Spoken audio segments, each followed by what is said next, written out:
South African rap has been in a place that is head achingly global for a minute. So, I mean, if you know me, you know that I appreciate anything that even attempts to sink itself directly into the cultural milieu of its own local streams. So, I remember the first time I heard Stino Le Thwenny, I was like, oh my goodness, who are these snazzy, off-kilter, chemistry-laden cats who are just rapping each other's words with such ease and finishing each other's sentences like they're a symbiotic being that just happens to be in two bodies. I was amazed. And I was also amazed by the fact that their flows and approach to musicality had a deliberate attempt to try and contribute something different to the vast DNA of South African music. To everything, between everything that we've had, your digong, your kwaitos, your piano, your drum, maskandi, mbaqanga. South Africa is rich in a diversity of sounds that till this day are directly accessible to anybody who lives and breathes in this land and seeks to access the core of the shapes and the shifting that have moved this particular landmass and geography of people culturally. Stino Le Thwenny are artists who want to do that, who have been doing that, who continue to do that in more and more interestingly novel ways. So when they dropped their album, You Want Some More, I knew what it was more of. I was not disappointed to dive into the increasing, extending capacity of the sound that they want to sculpt. But what I was surprised by was what I consider a lukewarm to mildly cold and mid reception relating to artists that I feel should be firing up the heels of anybody who moves according to isingqi sasemzansi. And if you haven't heard what Stino Le Thwenny have done through joints like Mshimane and other, radio-friendly boppers, then maybe the best thing for you to do is calm. Because the narrative of Stino Le Thwenny has manifested itself briefly but potently. So You Want Some More comes as a very welcome question. And I think very few people would say no, because what they have shown us so far is they're an interesting taste of the familiar crossed with the new. So again, this reception for me of this album not being on everybody's ears, lips, hips, and spaces that they dance in is to me something that's worth being spoken of structurally, because from track to track, I think You Want Some More is spectacular. I think Stino Le Thwenny are in a place where they understand the climate of amapiano dominance, but they also understand the rooted demand for a global trap approach that South Africans can give and contribute. And they try to straddle this balance of being, traditionally speaking, rappers. And rappers who, if you were to sonically place them, they are in a place where they are more comfortable in a kind of local South African hip-hop setting than they are in an electronic dance music setting. And I know the two worlds tend to meld and become the two, because a lot of new rap is electronic dance music. It's made with synthesizers and with the kind of machines that bring about a sound that can only be reproduced by computers. And its rhythm and pacing is done to cater itself primarily to the dance floor. So please be very, very cognizant of the fact that I'm only using this duality of EDM, electronic dance music, in contrast with rap on a kind of a literary level. What do I mean by literary level? Rappers have an approach to the way that they put themselves into and express themselves through their music. Electronic dance music vocalists and electronic dance music artists, by that I mean people like your MC Maxi Jazz from Faithless, who was technically a poet and a rapper, who melded himself into trip hop and electro in a way that you could feel the rap, but it felt home in what they were doing. There's a rich tradition of rappers outside of rap music, and that I mean the classical attribute of rap that comes from the boom bap format, crunk format, whatever you want to call it. We've done numerous episodes on the different styles of rapping and where they come from regionally and how they interface with Africa as a continent and South Africa in particular as a country, since we resonate from this place. So I draw this line literarily because I'm here talking about how artists approach their writing when it comes to these sounds. Normally, what rappers want to do is tell a story. And this narrative structure is something that's almost inherent to anything you would classically call rap. That's why rappers have been ultra critical of the historical rap we find in Kwaito, because they feel, where's the narrative? You know, where's the, I went from point A, ran into this, came across this situation and found myself in this conclusion. Because many a times there are raps you would hear from legendary rappers who were operating in Kwaito, such as your Mdus or your Mawilis, or even a debate that I had with somebody on whether Dladla Mshunqisi is a rapper, and I say yes, comes with the, he's not a rapper because he keeps repeating the same thing. But look at the repetition of that thing that they are repeating. Sometimes you can have writing that is so masterful that it encapsulates a whole story through a phrase. And some people confuse repeating phrases with not having narrative. So, for a result, if Dladla Mshunqisi raps omunye pezgo munye pezgo munye kuzonyiwa matala over and over again, and somebody doesn't call it raps because they don't hear the story, they don't feel the narrative, they don't see a dialogue, I would challenge them and say that within the phrase omunye pezgo munye and kuzonyiwa matala is a vast world of possibilities. What that means could be omunye pezgo munye literally, as in a sexual act. It could be omunye pezgo munye physically, as in the aggression we often see in the townships. It could be omunye pezgo munye politically, as in the conflict we often see when people are chasing power ladders of hierarchy. So can you see how sometimes, in fact in pop music, most of the time, finding a brief way to say something that encapsulates so many things is more viable than using a whole paragraph to say the structure of politics can be people on top of each other structurally, people on top of each other sexually. All Dladla needed to say was Choanga, omunye pezgo munye pe, and he repeats it to emphasize the many ways he could mean it. And he sums it up by saying, kuzonyiwa matala, the duality of life, the conflict between things that we see as polar opposite. So when you say, I'm not trying to make Dladla Mshunqisi deep, it actually is that deep if you think about it that way.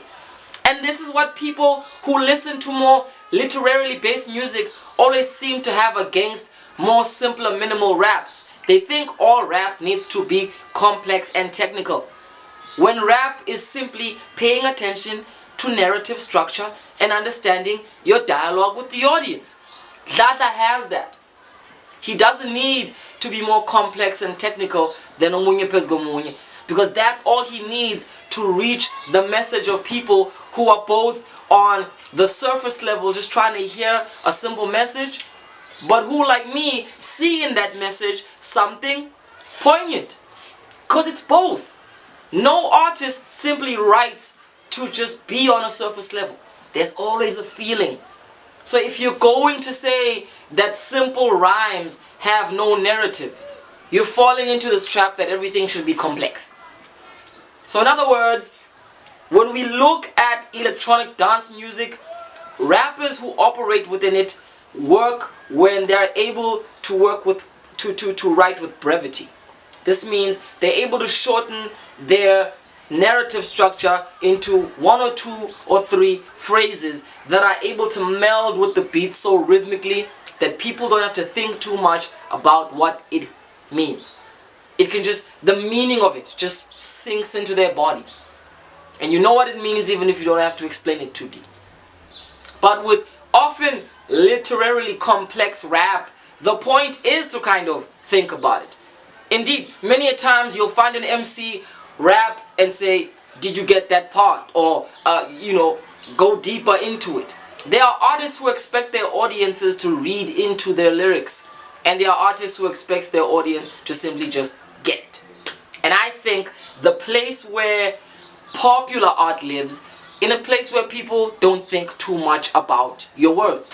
It's this place that is simple enough to be understood, just on the surface level, even though there's always depth in it. So where am I going with this? I'm going to the fact that because Stino Le Thwenny are in this place where they are now utilizing aspects of electronic dance music, they're utilizing the rhythmic samples that are associated with the gqom sound. They're utilizing the hip swaying rhythms that are associated with an Afro beat sound. And most importantly, they're utilizing the fuck out of the log drums that we know from piano, to an extent where some songs on this project like Puzanam and Bash and Sporo with Casper on Your Vest are like really piano adjacent to just proper piano. And what that does is that it places them in this place where, so what are you gonna say on top of these beats, Majida? What we know about Stino Le Thwenny, they're incredible rappers. Like I said in the beginning, their chemistry, their jumping to and fro in each other's breaths, their flows, their bounciness, their excitingly witty raps. They're like 2 kulichanas split into one. And I think that's why he likes them so much. Because they have that same rap appeal, but they have that unapologetic need to be South African in their cultural expression. And therefore, this is why the album didn't really do that much of an introductory spread. I'm not going to blame it to their marketing team. I'm not even going to blame it to their overall influence, because I think all of those things they've crossed. They're relatively well known in the most important places and in the most important ways. Their music has charted in the most important spaces that you would want it to. Their image resonates in the most important way that you'd want to cross between the new generation and the older one. So why aren't they as big, as successful as what I think they should be? My answer? They rap too much on beats that they should probably rap not too much on. And I think You Want Some More is evidence of that. They're so obsessed with telling their story distinctly, vividly, imaginatively, in a place that has explanation and description. And they're really good at that. I mean, these 2 cats are MCs of a very high caliber. I mean, I could imagine them in boom bap format. I could imagine them as classical rap. In fact, they probably grew up listening to that kind of rap, thus the approach. But now, they're in this territory where their mind wants to rap, but their heart wants the people to dance. And they have this flow that is danceable, but is just too dense. They say a lot. And that's not the problem. The problem is the canvas that they use to say a lot. These are not beats that saying a lot works for one in. I mean, let's look at the most successful piano rappers. Young Stana, who's this cat with who featured KO? Save Me Dakeza. No, yeah, you know the one on Rocker Baby. That talented motherfucker, him. Too old to remember their names. But every piano rapper has this interesting minimalism They don't have to say much. They say what's enough. And I think where Stino Le Thwenny kind of allow for tracks which could be phenomenal. I mean, the thing about this project which made it so difficult to review is that not only are the beats crisp, relevant, snazzy, spiced with a little bit of an original flair that still fits into the context of what is familiar, so it's not too foreign.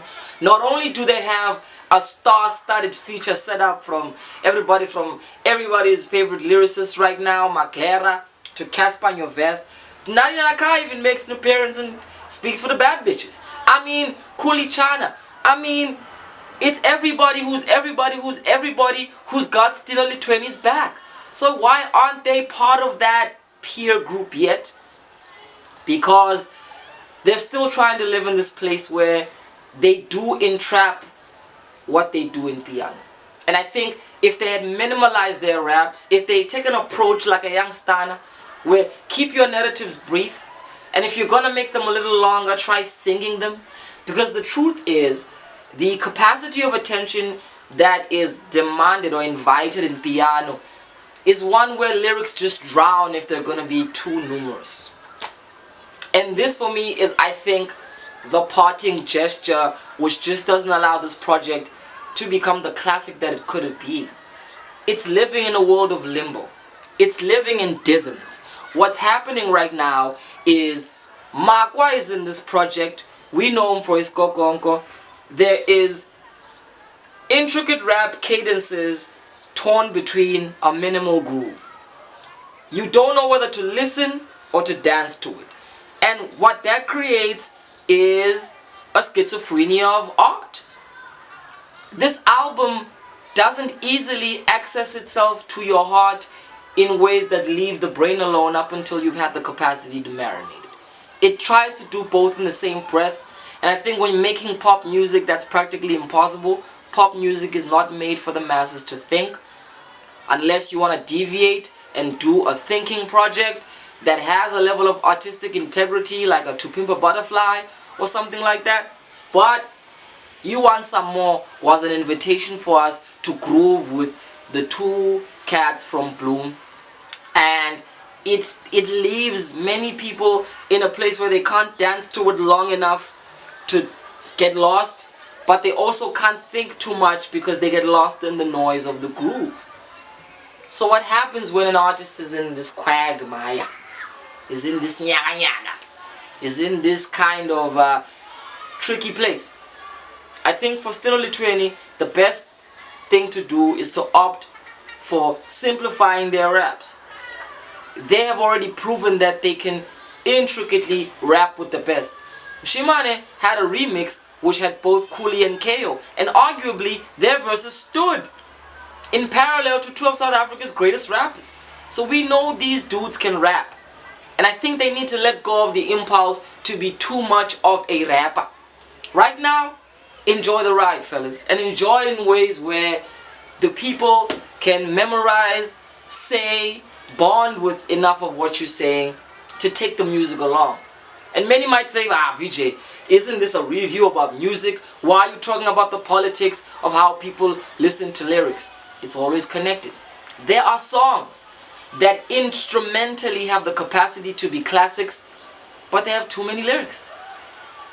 And this is just the demise of this project. Stino Le Thwenny are in a place that is full with potential sonically, but needs them to regroup themselves strategically and artistically. So ultimately, on a creative level, this project for me is an 8 out of 10. It can easily compete sonically with anything that has dominated pop airwaves and the attention span of the people, but where it doesn't get that tool to become a classic is that it gets trapped in this place where even the greatest songs in this project are too laden with complex narrative.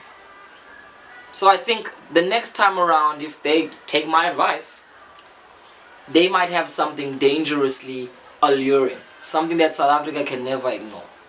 But right now I do want to say that this project is a beautiful lesson on how, when people just want to dance, they want to dance. And the message that you use to help them get to that place shouldn't be one that tries to explain things too much, because they're probably there to dance because everything seems too complicated to begin with. So shout out to Stino Le Thwenny for being lyricists who show that pop flair can still be within the embedded form of a rapper. But I think, as with every lyricist, the inclination to say more needs to be bridled by the importance to have a song that can be easily accessible. My name is VJ, the brother from the ancient mother, and I like explaining the politics of music because music is inherently political. And what these reviews do is that they explain how we can never escape the power dynamics of the music we listen to. Shout out to Stino Le Thwenny. Please subscribe to the Headspace. If I can subscribe, must come.